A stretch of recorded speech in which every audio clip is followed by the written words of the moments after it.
감사합니다. 우리 육여전대 회원들 찬양하니까 교회가 좀 더 젊고 밝아진 것 같습니다.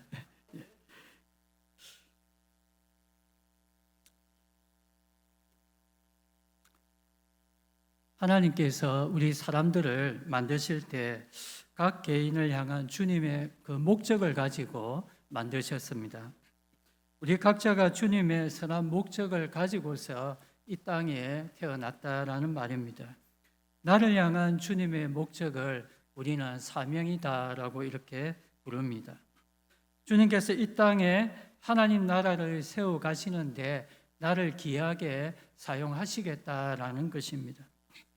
그러기에 자신의 사명을 알고 그것을 충실히 감당하는 그 사람을 보시고 주님은 칭찬하시고 은혜로 함께 하십니다. 사명에 충실한 삶을 사는 사람을 보시고 주님은 그 사람을 향하여 내 마음에 합한 자다 이렇게 말씀하시는 것입니다. 주님께서 첫사람 아담과 하와를 만드시고 또 그들을 보시면서 하신 말이 보시기에 심히 좋았더라. 그들이 주님의 기쁨이 된 이유가 무엇입니까? 말씀 그대로 그들은 하나님의 형상으로 지음 받았기 때문에 주님의 기쁨이 되었습니다. 그뿐 아니라 그들은 하나님과 관계할 수 있는 영적인 존재로 또 하나님께 예배할 수 있는 존재가 되었기 때문에 주님은 그들을 보시고 심히 좋았더라 이렇게 말씀하셨습니다. 또한 이들은 하나님의 형상으로서 하나님이 맡겨주신 그 사명을 감당하는 존재가 되었기 때문에 주님이 기뻐하셨던 것입니다. 주님이 만드신 이 세상을 하나님의 뜻대로 잘 다스리는 존재가 되었기 때문에 주님 보시기에 심히 좋았던 것입니다. 이들은 이 세상을 하나님의 뜻대로 잘 다스려서 생육하고 번성하고 또 정복하는 이 창조 명령을 잘 수행해야 했던 것입니다.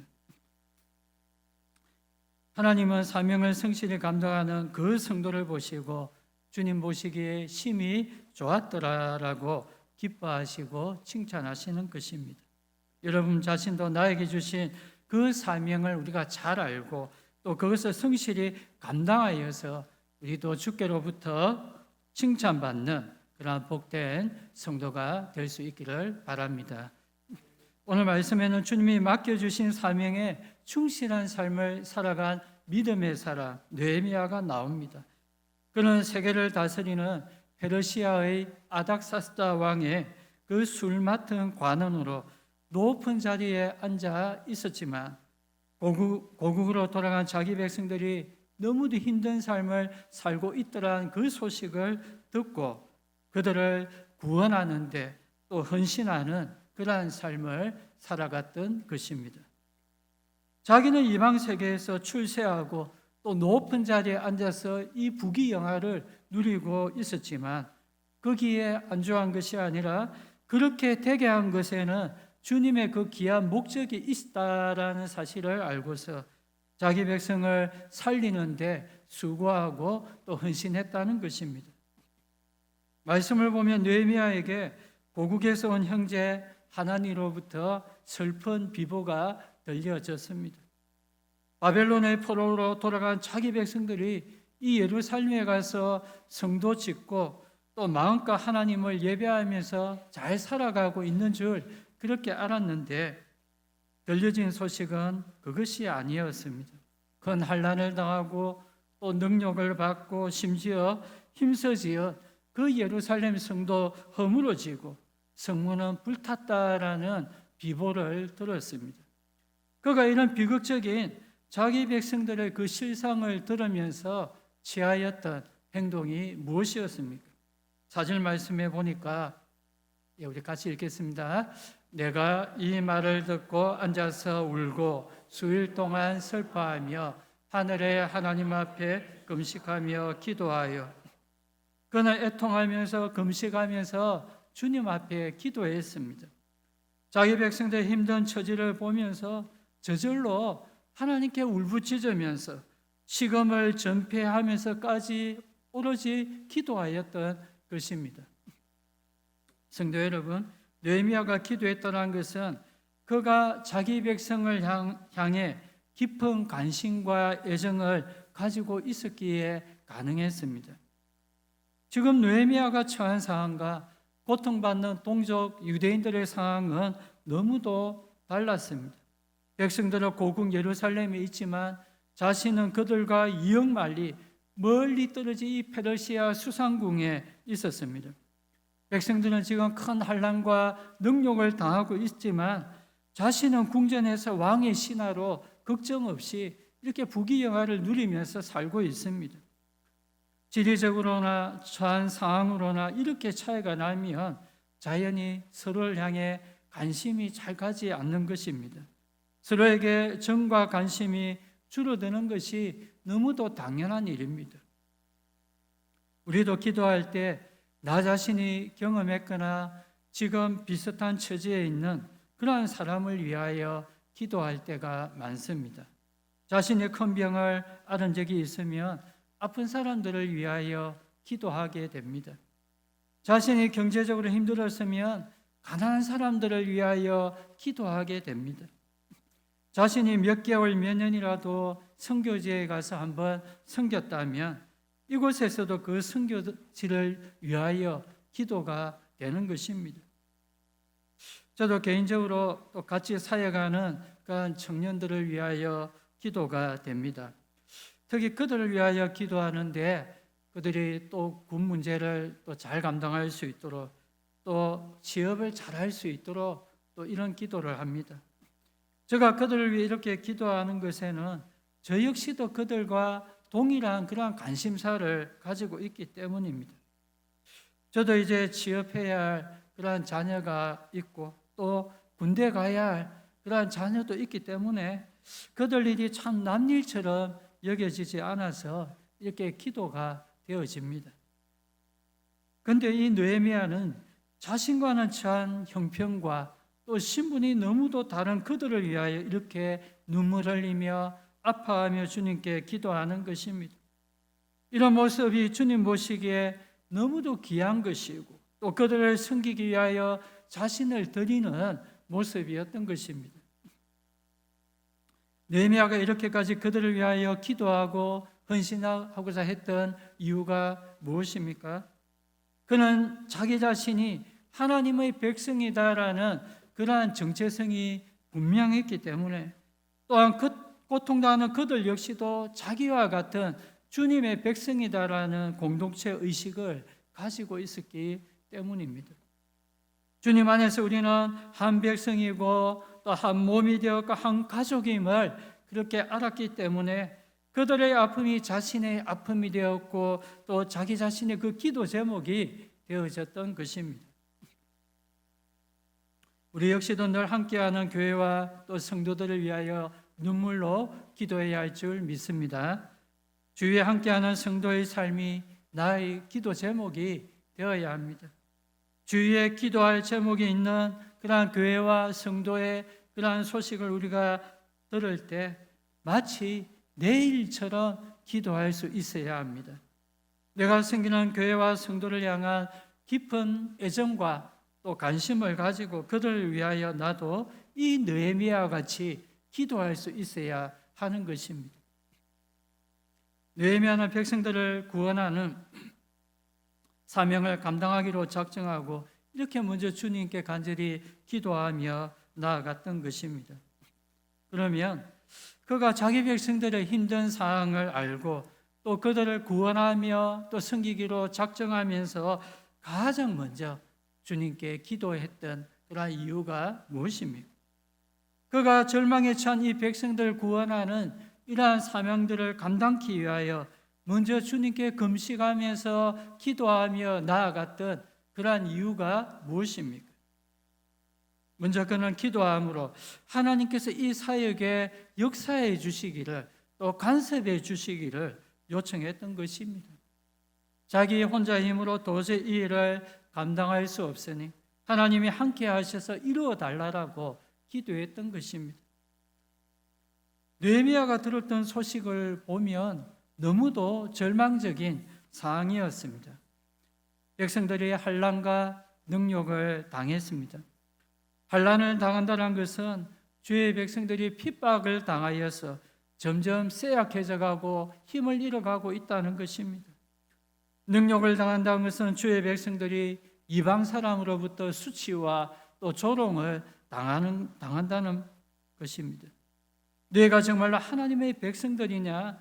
너희 하나님이 지금 뭐하고 있느냐? 이런 조롱과 수치를 이렇게 당하다 보면 자신들이 나는 주님의 백성이다라는 정체성까지 잊어버릴 수도 있고 또 하나님을 원망하고 불평하면서 떠나게 될 수도 있는 것입니다. 예루살렘 성이 허물어졌습니다. 백성들에게 있어서 이 예루살렘 성은 하나님의 영광과 임재의 상징이지 않습니까?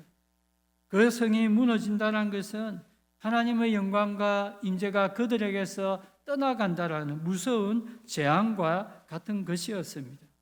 또한 이 성이 무너져 버리면 그들은 마음껏 주님께 예배할 수도 없게 되는 것입니다. 이 모든 상황을 보면서 느헤미야는 절망하고 또 절망할 수밖에 없었습니다. 그만 그 자리에 주저앉아서 슬피 울고 무려 수일 동안이나 슬퍼하면서, 그러나 믿음의 사람 느헤미야는 이렇게 절망하며 애통하는 그 자리에 앉아서 머물러 있을 수만은 없었습니다. 그는 절망 가운데서도 하나님을 향한 그 믿음의 끈을 놓지 않았습니다. 그는 하나님이 역사하신다면 절망에 처한 그들도 다시금 구원받을 수 있다라는 그러한 믿음을 가졌습니다. 그는 이 믿음을 품고서 하나님의 일하심을 강력히 요청하면서 기도를 드린 것입니다. 성도 여러분, 혹시 나의 주변에도 절망하고 또 애통할 수밖에 없는 그러한 소리를 듣고서 나 역시도 이렇게 마음이 슬퍼하고 힘든 적이 있었습니까? 그때 여러분은 어떻게 하셨습니까? 절망하며 또 그 자리에 앉아서 낙심하고 울기만 했습니까? 그 힘든 순간에도 우리도 이 느헤미야 같이 구원하시는 하나님의 역사를 우리가 믿고서 이렇게 간절히 기도함으로 우리가 나아갈 수 있기를 바랍니다. 내가 아무것도 할 수 없다라는 이러한 무력감에 우리가 사로잡히는 것이 아니라 기도할 때 전능하신 하나님이 역사하신다는 것을 믿고서 우리가 믿음으로 나아갈 수 있기를 원합니다. 때로는 우리가 뭔가를 열심히 해서 이루는 일보다 우리가 조용히 기도함으로써 더 큰 일을 이루는 경우도 많이 있습니다. 중국 선교의 아버지라 불리는 허드슨 테일러가 중국 선교를 열심히 하다가 그의 몸이 극도로 쇠약해져 있을 때입니다. 그는 제대로 움직일 수도 없어서 병상에 누워서 늘 기도했습니다.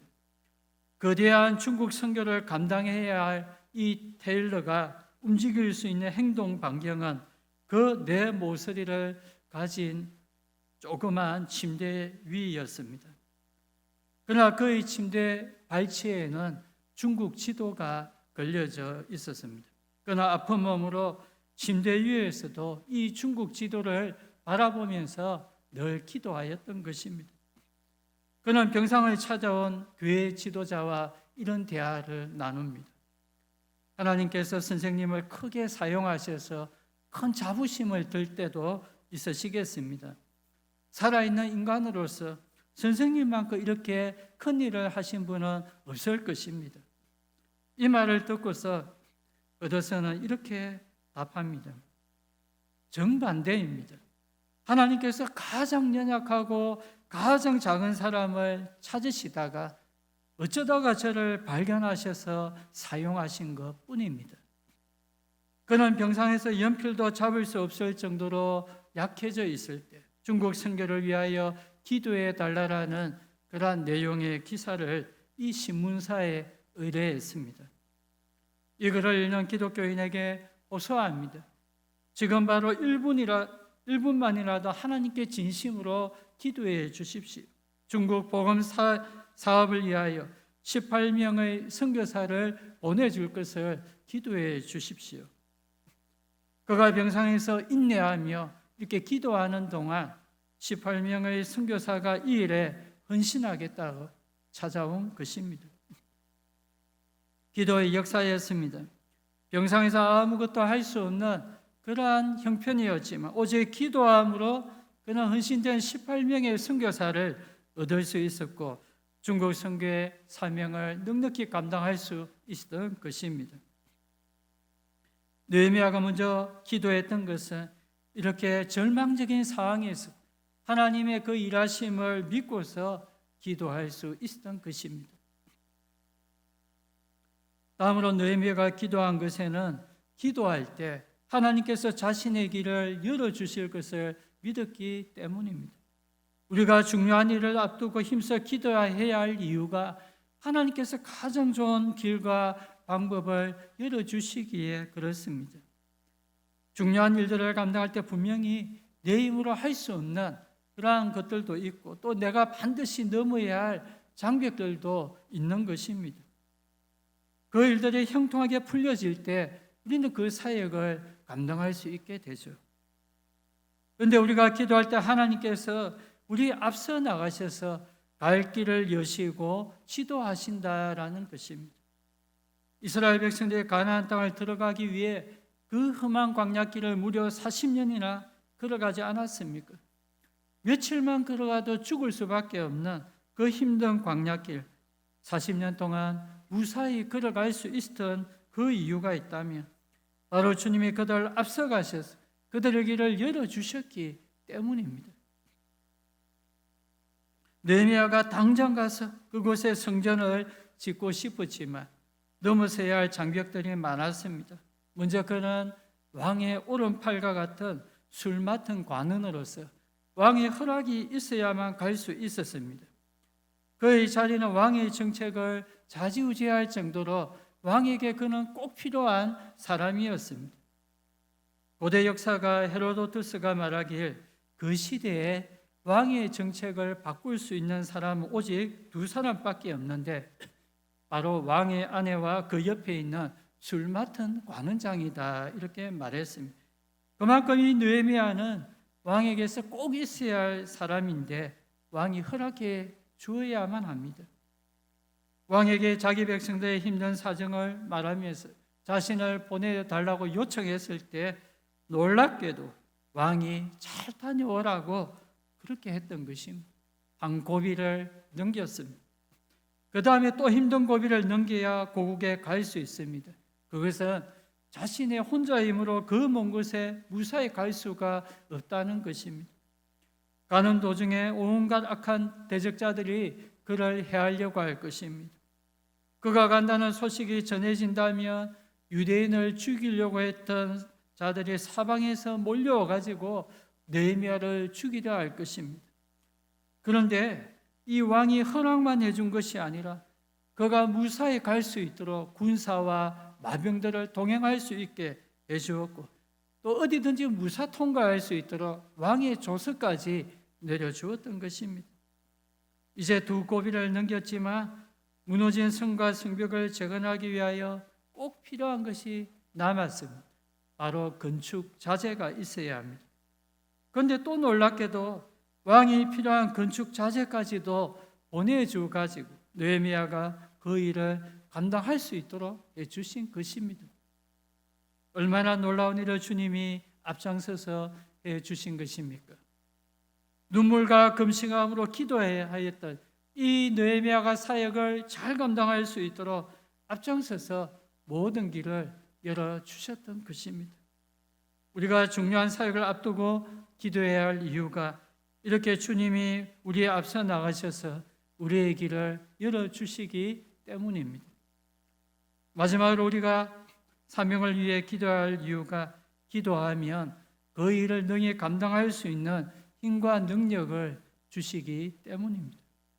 위대한 사역을 앞두고 먼저 두려운 마음이 생기지 않습니까? 감히 내가 어떻게 그 힘든 일을 내가 감당할 수 있을까? 거대한 그 장벽 앞에 두려움을 느끼고 또 그 일을 하기 한없이 작고 부족한 그런 나 자신의 모습을 우리는 보게 되는 것입니다. 그런데 하나님께 우리가 기도할 때 그 두려운 마음보다 오히려 하나님이 나에게 큰 확신을 주시고 또 용기와 담대함을 주신다는 말입니다. 내가 너와 함께하겠으니 담대하게 행하라. 이러한 큰 확신을 주시는 것입니다. 눈앞에 보여지는 그러한 산더미 같은 그러한 큰 일보다 더 크고 위대하신 그 하나님의 능력이 보여지게 되는 것입니다. 그래서 오늘 느헤미야의 기도 이 5절 말씀에 보니까 하늘의 하나님 여호와 크고 두려우신 하나님이여, 크고 위대하신 하나님을 바라보면서 그는 기도하는 것입니다. 사랑하는 성도 여러분, 우리가 주님 주신 사명을 감당할 때 이렇게 크고 위대하신 하나님을 바라보면서 우리가 기도할 수 있기를 바랍니다. 그럴 때 우리에게 하나님이 큰 확신과 또 담대함을 부어주셔서 능히 그 일들을 감당하게 하실 것입니다. 성도 여러분, 우리가 감당해야 할 사명들이 많지 않습니까? 교회에서 맡은 주의 일도 있고 또 가정에서 해야 할 사명들, 일터에서 해야 할 그러한 일들도 있습니다. 어떨 때는 이 일들이 즐겁고 편하게 이렇게 느껴질 때도 있지만 어떨 때는 너무도 힘들고 지쳐서 포기하고 싶을 때도 있는 것입니다. 그럴 때 오늘 느헤미야처럼 우리가 겸손히 주님의 은혜를 구하면서 사명을 이루는 이러한 기도를 드릴 수 있기를 바랍니다. 주님의 귀한 일들을 감당하기 위한 기도를 주님이 들으시고 반드시 축복의 응답으로 함께 하실 것입니다. 기도할 때 주님이 우리의 힘든 형편을 누구보다 잘 아시고 주님께서 간섭하시고 역사해 주실 것입니다. 기도할 때 주님께서 그 일을 감당할 수 있도록 사람들의 마음도 움직여 주실 것이고 또 좋은 길을 열어주실 것입니다. 기도할 때 그 사명을 넉넉히 감당할 수 있도록 우리에게 확신과 또 용기를 주실 것입니다.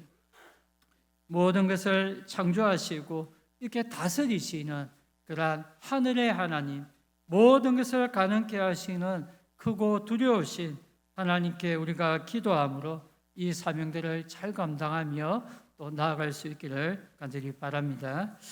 시간에 우리 찬양하고